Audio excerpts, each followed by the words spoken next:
This time of year, many people have received whiskey as a gift at Christmas. Can't do it. Can't do it. Right. Oh, come on.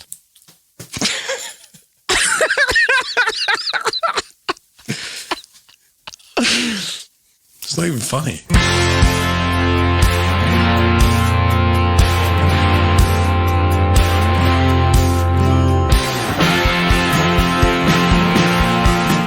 In episode 42, our first show of 2021, we sample the Glenlivet Caribbean Reserve single malt scotch whiskey.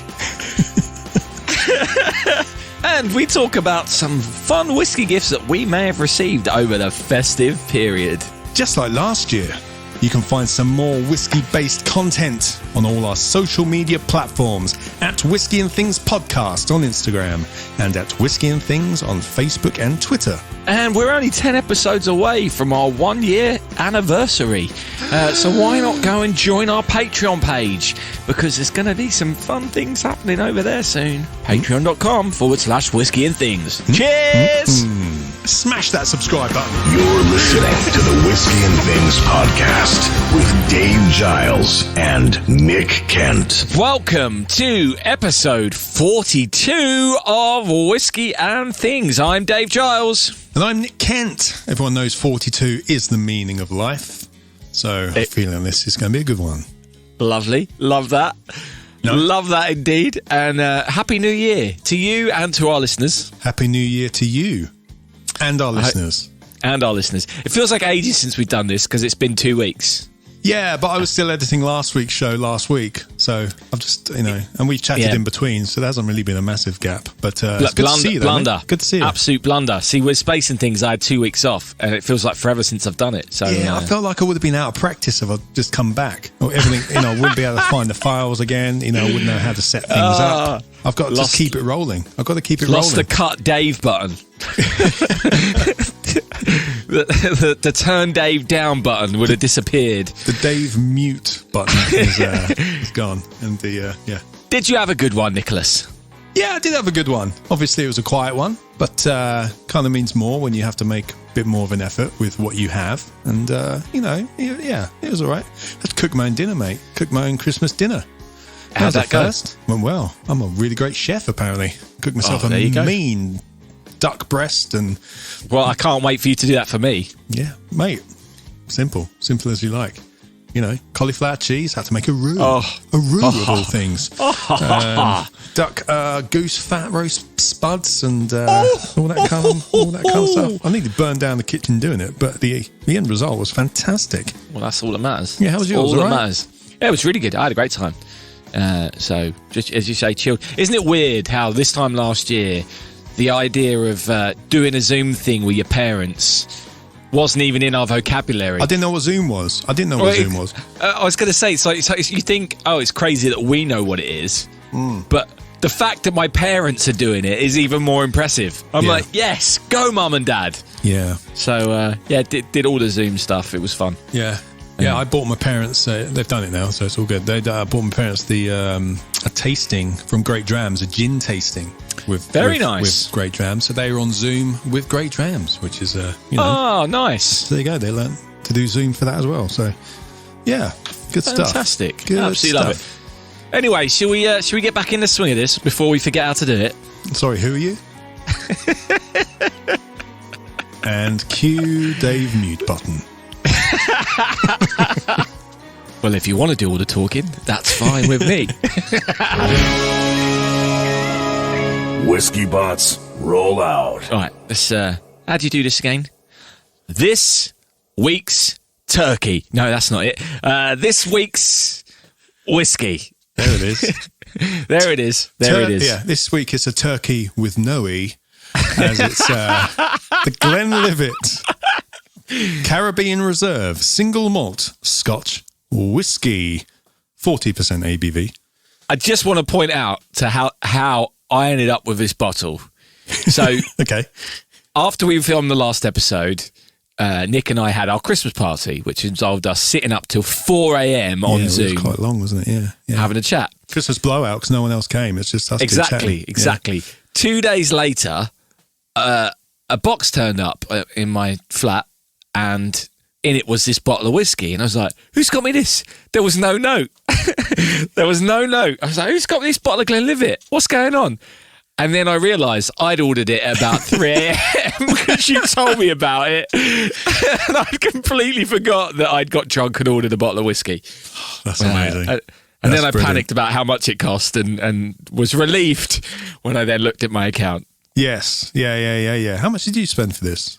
Not much. It's about 20 quid, I think. Oh, okay, good. What did you buy yours, Dave? Does that have interest? On an online superstore of some description. Good. Okay, cool.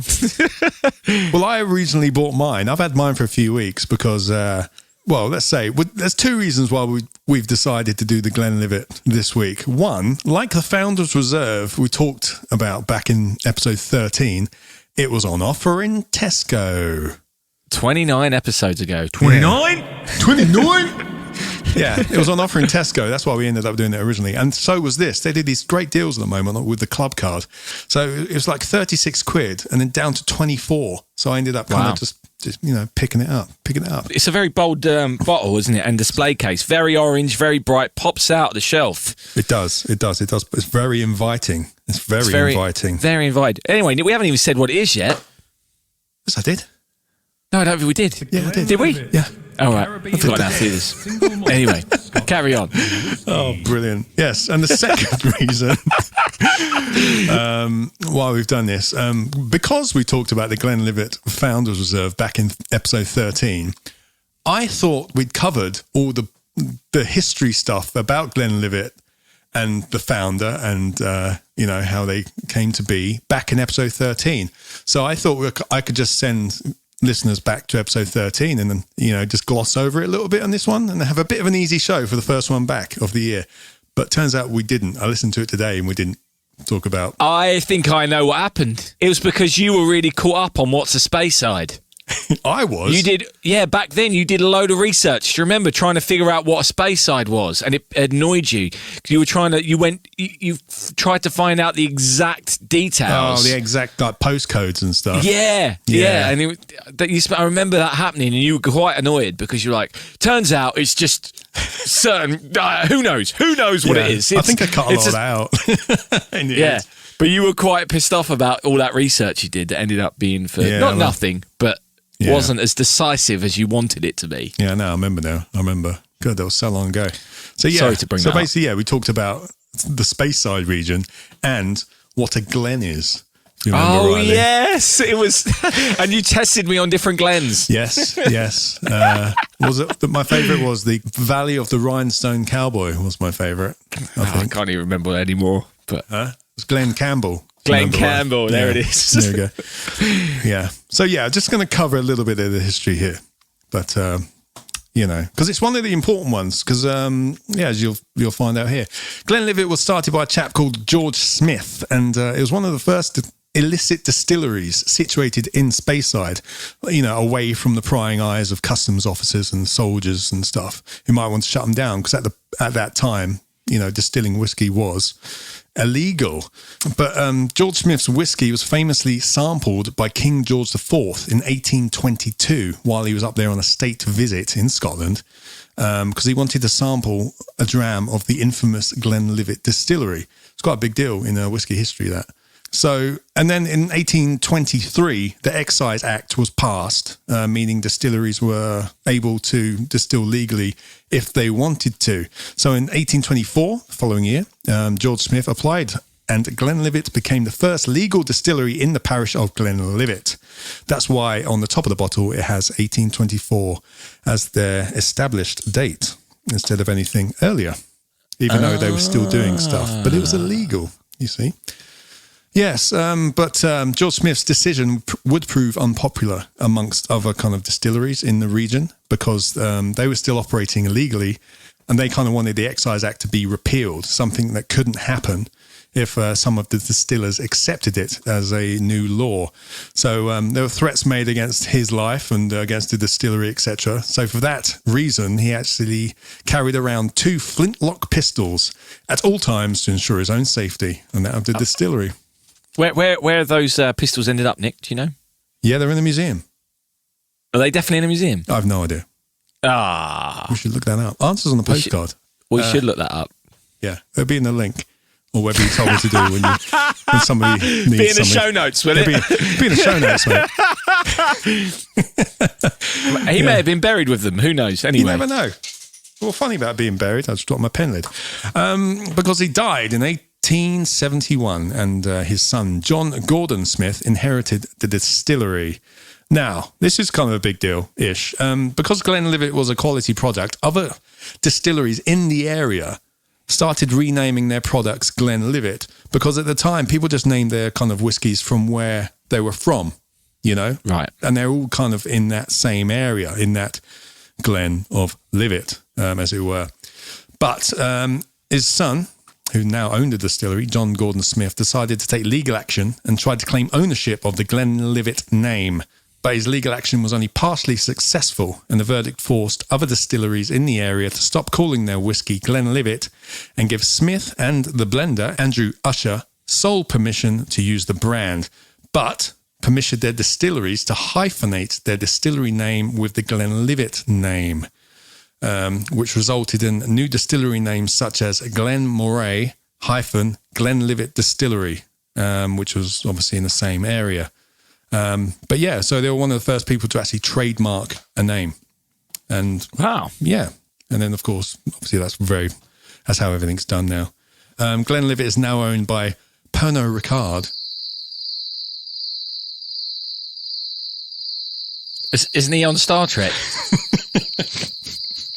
You were waiting for me to make that joke, weren't you? You knew it was coming, and it still made you laugh. It's the same one you made in episode 13. So was it? This is the problem of going back and doing the same thing again after months and months. Oh, Jean-Luc Pernard. Yes. Of course, Pernod. Glenlivet, yeah. Glenlivet is a single malt scotch, but Jean-Luc Pernard's other brands. Pernod Ricard, you mean? Jean-Luc Pernard Ricard. That's the one, That's a name, isn't it? That's a name. It's engaging. Engage. I made that joke too last time. But yeah, their other brands include like Chivas Regal and Royal Salute, etc. So they use the single malt in their blends, you know. So some of that whiskey we got in that Chivas Regal blending kit is going to be a Glenlivet probably. Ah, nice. Yeah, nice. So that's it. The Glenlivet. So this is a recent addition to the Glenlivet range, which was only released last April. Yeah, it doesn't have an age statement, and it's ex-bourbon cask finished in casks that held Caribbean rum, which is similar to what was one of my favourites last year, the Balvenie Caribbean cask, right? 14 year, yeah. With 14 year, but except it had an age statement. Now, I've been doing a lot of my own research on this recently, Nick. So a lot of these famous distilleries, the old ones, Glenlivet and places like that, they're called old world distilleries, right? Yeah, they've got to try and compete with the likes of companies like Bimber and other world whiskies, the McMira, these places that we've become to know and love, who are doing more interesting stuff and more interesting finishes. Mm-hmm. And so they're being forced to do things which are a little bit different, and it doesn't necessarily always go down that well amongst the whiskey purists. But I mean, I think that's complete nonsense. I think it's great that they're trying to do something different and bringing in different flavour profiles, which is what we want, and make whiskey accessible to more people. So I'm all in favour of this. I've had a smell already, and it's delightful. So to highlight this, the Glenmorangie, they released a whiskey last year called Cake.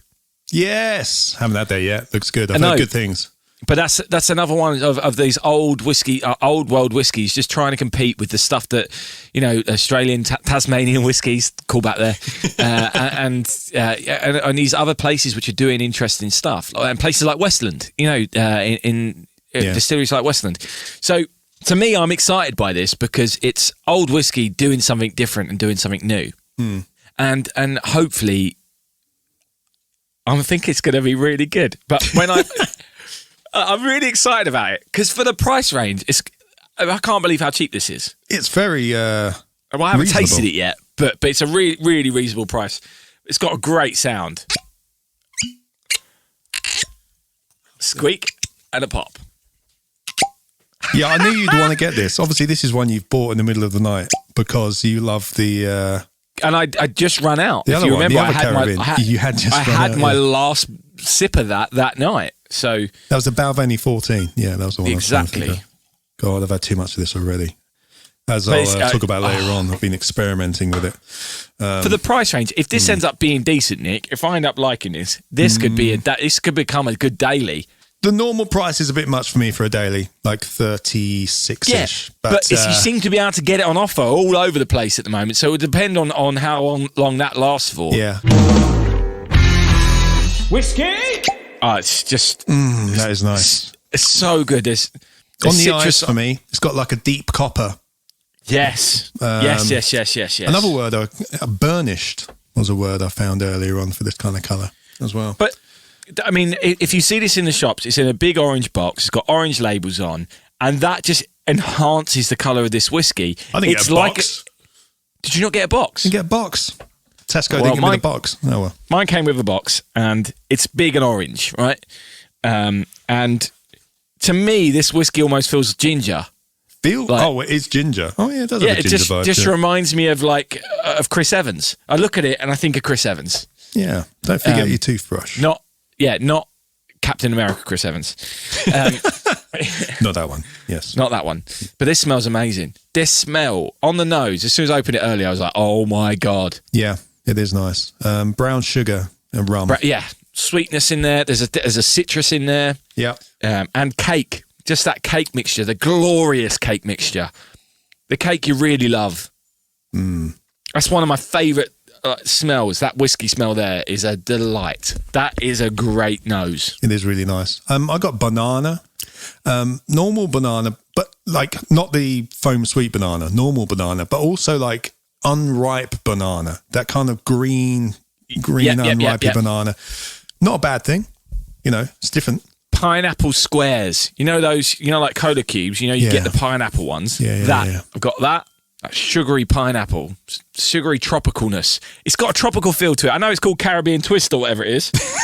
Caribbean Reserve. But Caribbean Twist. Imagine if it was called that. That would be amazing. That would really upset some people who love the old world whiskies. Oh, God. Glenlivet Caribbean Twist. Glenlivet Caribbean Twist, yeah. Good Lord. I could smell that all day long. It is a beautiful smell. It's very fresh, isn't it? It's fresh and fruity and... Yeah. If I had a scented candle that smelled like this, I'd be dead happy. I'd absolutely love that. Right, let's get your lips around this one then, Nick. What are you giving me? Ooh, different. Not what I was expecting, but in a good way. It's not the same as the Balvenie. Different sensation to that. Ooh. It feels younger. Right. It's got a bit of a kick to it, hasn't it? In terms of you do get the alcohol. Yes, no age statement. So we're probably talking, I know. What's the Founders Reserve? Well, we don't know. That's the thing. It's so vague, this. It's going to be ex-bourbon cask, and then it's finished in rum barrels, but there's not a lot of information on it. Seeing as their youngest is a 12, there's probably some 12 in there. But they've probably put some younger stuff in there, maybe some 6 and some 8. Obviously, they can't put it as a 12 on the bottle, and they're not going to want to put 6 or 8 in the bottle. You might as well just call it a cool name like Caribbean Reserve, Twist. Yeah. And you don't know if all of it was finished in the rum casks or just some of it. Of course. Either. There's not a lot going on the website. Flavour-wise, there's loads going on. I was getting like a caramel, apple, caramelized apple. Even. Oh my God, that's what I wasn't expecting apple. That's why it's taken me a while to get there. But I was like, what is that? And it's a caramelized apple. That's exactly what this is. That's why I said I wasn't expecting it, because you've got all that tropical fruit on the nose, and then you get a garden orchard in the mouth. I've been looking at other tasting notes online. Everyone's talking about tropical fruits. For me, it's only really the banana. I'm trying to kind of see through that and trying to get whether the apple is pineapple, for example. Trying to see what other tropical fruits there could be in there. It's a bit of mango. That's it. Getting some mango in there. I am anyway. I was having trouble. Bit of trouble. Wow. That's one for the old crowd. Frank Spencer. Frank Spencer. Where did you pull that one from? I'm having a bit of trouble betting. It's not even a good impression. Anyway, my dad would like that. But honey on the finish. Yeah, as well. Definitely right there at the end. Yeah. It's not a very long finish. No. It's very fresh. It's really refreshing, isn't it? Yeah. It's quite cool on the tongue. Yeah. Yeah, you're right. I wasn't expecting that. But this is really tasty. Again, for the price we've paid for it, I'm not disappointed at all. I think that's a fantastic whiskey for that price. Yeah. If it jumps up, may not purchase again. I would purchase it. I would if it was for 24 quid. I'd purchase that again, to be honest. Yeah, but if it jumps up to 36 is my point. Oh yeah. Oh, if it jumps up in front of you on the shelf again. No. If it jumps up to price, then I wouldn't rush out to get that at that price. No, for 24 quid. Yeah, amazing. It's one to pick up if you see it cheap. Yeah, definitely pick this up, guys. It's very nice. And if they can turn it into a scented candle, I'd be dead at. If someone could tell me how to do that, how do I turn this whiskey into a candle without blowing up my flat? I would be really grateful because it's just so good on the nose. Where's the fun in that? Just let it burn. What? Just do a Molotov cocktail in the flat. Yeah. Put a hanky in there, hanging out, soaking. Yeah. Set it on fire. Just do that. Why not? Man, I should maybe see someone. Caribbean twist. Well, yeah, I'm enjoying that. Why they ever let two Englishmen have a whiskey podcast, I'll never know. As you can see, there's quite a lot gone on this for me. You had a lot of special time with that, haven't you? Well, I fell down a bit of a rabbit hole of experimenting with this today. Because before Christmas, I watched an Instagram TV of the Glenlivet brand ambassadors, David Robinson and Harriet Hendry, do like an Instagram live where they made hot toddies with some Glenlivets. They used the Glenlivet 12 and they used the Founder's Reserve. Now, in that, somebody kind of asked, what flavours would you put with the Caribbean Reserve? And he suggested kind of like a hot toffee apple kind of vibe type thing for the hot toddy. So today I tried to make something like it, right? So I mixed 2 shots of Glenlivet Caribbean Reserve, 1 teaspoon of caramel syrup. Where did you get that from? Well, you know the syrup you can buy to put in coffee. Coffees? Oh, yeah. You bought that especially, did you? Yeah, I did, yeah. To try and, because you can make your own simple syrups and kind of with half sugar, half water and try and infuse it with flavour. But I thought this might be just a simple option. There was that, and I topped it off with apple and pear green tea in the top and a brown sugar cube to try and, see what kind of drink I can make out of it. That would have been super sweet. It wasn't too sweet. I put the sugar cube in there just to kind of give it a bit more sweetness, actually, because it wasn't that sweet for me. In the end, I actually put a dash of pineapple juice in there to give it a bit more of a zing. Wow. Yeah. And it was actually quite nice.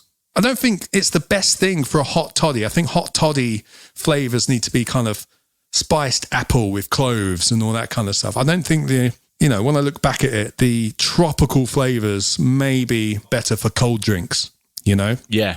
Coconuts, pineapples, all that kind of thing. I'm not saying it wasn't nice. It was nice. I tried that today and it was all right. What else did I do? I tried, again, a double. That's why there's so much gone.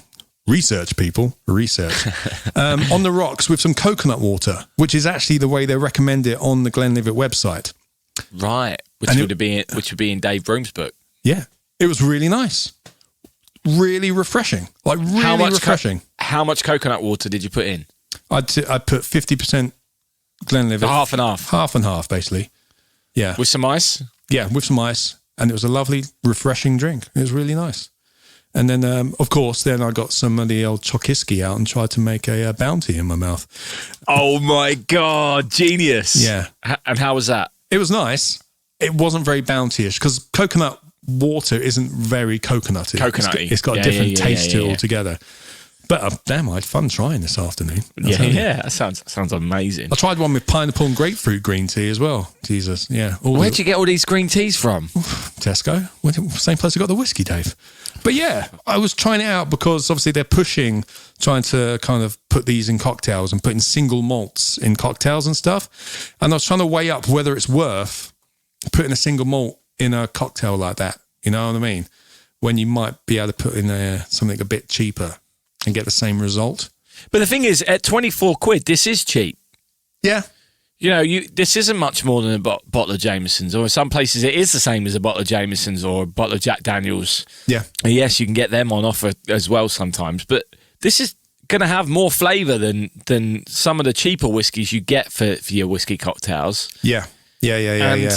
Add more to it, and for that price, you're not worried about, oh God, I've just put a shot from a 50 quid bottle of whiskey in a cocktail. Yeah. No, I enjoyed it. Yeah, I thought they came out well. There's probably better recipes out there. I'm probably going to try and perfect one of them. The thing is, that's the beautiful thing about what they're trying to do, and it's great that the brand ambassadors are getting on Instagram trying to do that as well, because it's that whole point about, in a way, taking away some of the snobbery of the old world whiskies and whiskey drinkers who do like their single malts with in their proper whiskey glasses and like it a certain way. And whiskey's for drinking. It's a drink. It's a drink. Yeah. It's a drink that's supposed to be shared and enjoyed amongst friends or on Zoom chats. So, yeah, you know, therefore, you want it to be as accessible to people as you can, and it be something that people want to go back to again and again and again. If the whiskey industry is going to survive, it's going to compete with gin. If it's going to compete with some of these other spirits which don't take as long to make, so therefore can be cheaper, it's got to provide something. And I think I'm all in favour of this, and I'm all in favour of having fun with this like you have as well. I think that's a great idea. Yeah, I did have fun with it. Did have fun with it today. And I'll probably just change a few things up. It was what it was there. The Nick's Caribbean Caramel Hot Toddy was all right. Maybe we should call the one with the coconut water the Caribbean Twist, just because. Just to annoy people. Yeah. Just because it seems like a good name for a cocktail. It does. Anyway. So there we go. As a whole, very affordable, nice little tipple. Pick it up. Yeah, check it out. Check it out. You're listening to the Whiskey and Things podcast. So, Nick, we did a whole episode on what to buy whiskey lovers for Christmas. We did. We did that, Dave. Did anyone treat you to anything? Well, Santa was very kind. First off, I'll get this out of the way. We talked about it the last couple of episodes, actually, that my favourite whiskey last year was the Westland American Oak Single Malt. Nice. Santa delivered. Oh, there it is. There it is. I have some in the flat, Dave. I tell you what, we only had the little sample bottle of that. That bottle is so red. The whiskey, the liquid is so red, isn't it? It's a lot darker than the Gariana 5. Looks delightful. Oh, I need a bottle of that. Yeah, it is. Yep. He's holding them up to the camera for me to see. Yeah, it's got a bit more of a reddy tinge to it. They look great next to each other. Oh, Chukiski's gone over. Chukiski down. I'll leave that. Don't be too obsessive about the whiskey shelves. Must put it back. I'll leave it. No, I won't. Okay, we're back, everyone. So yes, I was lucky. Thank you very much, Santa, for that. Got a few other whiskey bits as well, glasses and stuff, and an Irish whiskey scented candle, which is very nice. Can't wait to see, whiskey scented candle. I didn't even know you'd got that. I know, right? Someone doing me a Glenlivet's Caribbean Twist candle. I want a Caribbean Twist candle. Anyway, wow, make it happen. I've never seen you this excited. Wow. Yes. So that's one thing I got. Another thing I got was something I'm so excited about this. If you remember, listeners, in our whiskey Christmas present episode, Mr. Billy Abbott was talking about a book by his friend, Eddie Ludlow, which he highly recommended. It's called Whiskey, A Tasting Course, brackets, a new way to think and drink whiskey. This book is fantastic. He's already got Post-it notes in the top. Because this thing has everything in it. Absolutely everything. As Billy said back in the episode, it's kind of set out like a course. It has how to taste things, but it goes through every single region, every country, the differences between the whiskies, how to taste things properly, the different grains that go into whiskies, what's rye. What I love about it is just how well it's set out and how clear. It's colourful. The diagrams are fantastic. It's really simple to pick up and just kind of flick through, or you can read it front to back and, really take it in. And it's fantastic. I highly recommend this. I hadn't even seen this anyway. It's only because Billy recommended it that I kind of, put it out there, as it were. I've put a little bookmark here just to, what is the ideal age for whiskey, for example? And they have like a great little diagram where they have the years across the bottom, and they have like these curves which show which flavours increase or decrease throughout the aging of the whiskey. So you have a bourbon one here, and it shows the upward curve of the spice flavour the more it's aged in the barrel, for example, and the downward curve of the cask flavour. It's stuff like this which is explained to you, and you can read it, but you see a diagram like that, and you get it straight away. Anyway, I just really love it. I think people should go out and have a look at this, because I hadn't seen anything like this before. I love books like this. It's just really well set out, Dave. It's got a lot of pretty pictures. Nick likes books with pretty pictures, everyone. It's got just the right amount of pretty pictures in it. And pretty diagrams. We both love a diagram, Dave. I do love a diagram. I love a diagram. We love a table. We love a diagram. There's a whole double page spread, making your own blends. Stuff like that. We love that. What is a blended malt whiskey? Anyway, I'm not just going to read this book back to back. It's really interesting. And Billy was right. You're learning. I'm learning.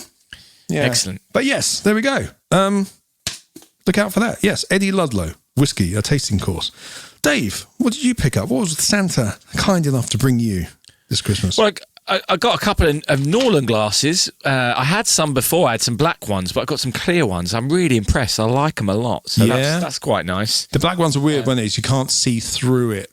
I like to see that. It's a nice experience, but I like to see my whiskey. You want to get that as part of the enjoyment. So, yeah, it's nice. I got two of them, nice, and it came with a polishing cloth, which I'm very happy with for your whiskey glasses. So, yes, I know, right? Proper whiskey glass polishing cloth, because you know how annoying it is. Don't getting the finger marks off your whiskey glass after you clean them. You clean them. And then they just get a little smudge on. It's frustrating. It's even more frustrating when you're trying to take a nice picture for Instagram and you've left a smudge in there. So I use a cloth which is meant for photography lenses. No, photography lenses. Oh, okay. That's what I use. But yeah, you're right. Polishing cloth. You don't think about it, do you? No. A good friend of mine called Nick Kent got me a bottle of Bullet Bourbon Frontier Whiskey, the 10-year-old version. Oh, that's nice of him. I forgot to mention a good friend of mine called Dave Giles got me the Port Charlotte 10 heavily peated as well. Whiskey of the year. Whiskey of the year. Exactly. You can't have a whiskey shelf like that without Whiskey of the year. So, thank you, Nick, for that. I'm looking forward to that. Apparently, I'm looking forward to, the gift card said that Nick thought this would make a great old-fashioned, and I look forward to doing that. Yeah, I heard that on the podcast somewhere. Well, yeah, exactly, right?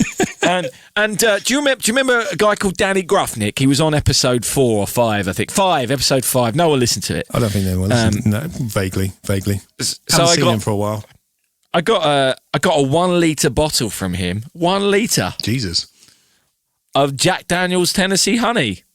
And it said the accompanying gift card was, your palate may appreciate more something more sophisticated these days, but you can't beat the old favourites. He's right. And when I did my first album came out in 2012, this was new to the supermarkets. And that 1 week we did the album launch gigs, we bought 4 bottles of it the first night, and by the end of the second night we'd run out, and it was only me and him drinking it. With what? Did you put lemonade in it? No, we were just drinking it straight, because it's only 35%, so it's not quite as but it's not quite as bad, because but it's a liqueur. It's quite thick. It's a liqueur. It's really sweet and sticky. Yeah. I have no idea. Well done you. Well done you. But then I did get. I also got. So from Lucy's mum got me. Have you seen this? Did I send you a photo of this? I think I've seen that somewhere online. Yeah, you did send that actually. Yeah. Oh, that's Aberfeldy Highland Scotch, Highland single malt Scotch whiskey, the Golden Dram, 12 years. That's a good tin. And it's a great, beautiful beautiful bottle. It's a limited bottling, number 2905, which is nice, and it looks amazing. And so basically, Aberfeldy. Am I even saying that? Aberfeldy sits on the banks of the Tay, which is Scotland's longest river. And there's something to do with gold. And it's built on land famous for deposits of gold. So hence why it's called the Golden Dram. And they've got this the box is this big gold, like a gold bullion of a thing. So I'm really looking forward to trying that. The two of us need to get onto that at some point. But yeah, great presentation. And then from my mum and dad, very kindly, I got a whiskey T-shirt, Nick. Oh yeah, because I got the matching T-shirt for this bottle of whiskey. Oh yeah, which is one from Isla, which you don't have. Yep. I got the Bunnahabhain 12 year. Nice. Which was in my advent calendar. Oh, and I loved it. So I think that's why, because I raved about it in our family WhatsApp or in a Zoom call or something. So, but yeah, I'm looking forward. I think we're going to enjoy this one. Everyone's been talking about these this year. So I'm looking forward to it. So yeah, I had a great whiskey haul. Nice, man. That's cool. A variety of flavours in that as well. A variety of different things. You know, got a bourbon, got a liquor. A good honey liquor. Honey, yeah. I do like licking honey. Anyway, so that was Christmas for me. It was great. And if you got anything, if Whiskey Santa brought you something, let us know. We'd love to know what you got. Maybe something that you're not sure about. Maybe something you're really excited about. Please just let us know. Or any miscellaneous or books, let us know. Let us know what you got. Yeah, let us know what float Ted your boat. Ted.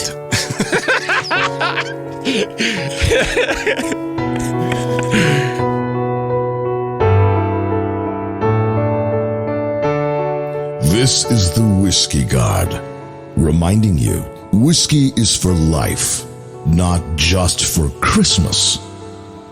Yes, important words there from the Whiskey God. Thanks for turning up. This time of year, many people have received whiskey as a gift at Christmas, and they act very excited and grateful even while opening those presents, only for their true colours to shine through later on in the holiday season. Yes, Dave.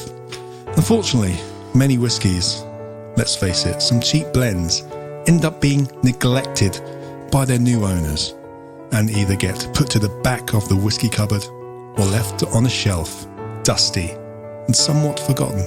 Now this is cruel, and here at Whiskey and Things, we're here to help. We're offering to rehouse your unwanted Christmas gifted whiskey and give it all a loving new home.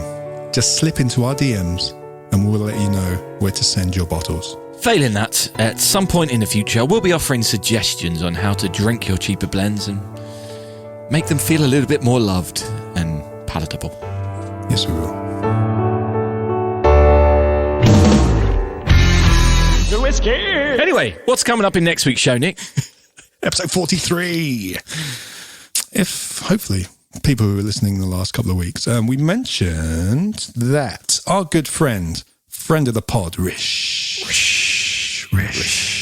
gifted us both a nice lowland single malt, a Bladnock, the Samsara edition, which has been matured in Californian red wine and bourbon casks. In a delightful box, and this bottle is delicious, isn't it? It's a good square bottle. It's almost very much like a decanter. Comes in a nice box, and I like that there's magnets in the lid of the box. I don't think there is. I think it's just built so well. It just slides in. I don't think it's magnets really? Even. It's just built that well. Yeah, Bladnock. No, it's definitely a magnet. Okay. Celebrating 200 years, apparently. 1817 established. So we're going to learn all about that, are we? Yep. I'm going to do all the research from these guys. So yeah, I'm looking forward. So look at the bung on that, Dave. The bung on top of this, the cork is going. I can't. Can you imagine what that's going to sound like? Hey, do you know what? Imagine what that's going to sound like? I just want to bring this up. I was thinking, I finished a couple of bottles that were over Christmas, and obviously the glass went into the recycling. Yeah. And I didn't do it, but I thought about it, and I wish I'd done it. A proper bung could make a great Christmas tree decoration. You store up all your favourite bungs over the course of the year. Oh, you're not wrong there. Put them on your Christmas tree, and you've got a proper whiskey Christmas. You have, yeah. On the top of my Christmas tree, I have a Jameson's bottle top. Nice. Which is a makeshift kind of, didn't have anything else to put on top of it. But no, you're right. You're right there. But that's a big bung. That would weigh down a branch, that would. Yeah, but maybe no, you're completely right. You're completely right. I mean, there are some other lovely ones. Yeah, like the Mira one's beautiful, and Mira, yeah, that would be beautiful on a tree. Exactly, the balcony one was beautiful. Types. You got the oak and you got the aluminium one. Absolutely.